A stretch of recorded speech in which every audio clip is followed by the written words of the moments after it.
din po ako, ma'am, kaya hindi ako basta lumabas. Nung nagpaputok po ako, medyo may kalayuan para mabugaw ko sakali may kasama po.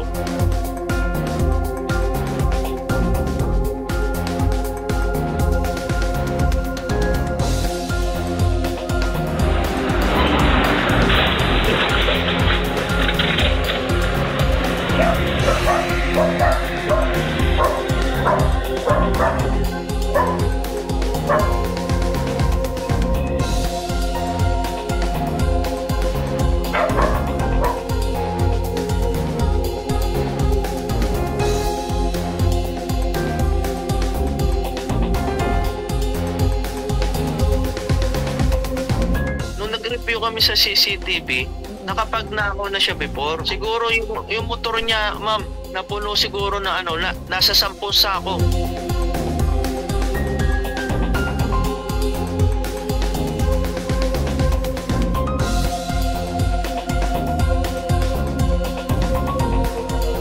Yung isa, parang nililito po ako sa kunyari bibili.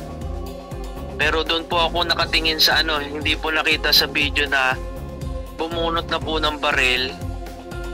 Nung pagbunot po ng baril na yun, halos nagkasabayan po kami ng bunot ng baril eh.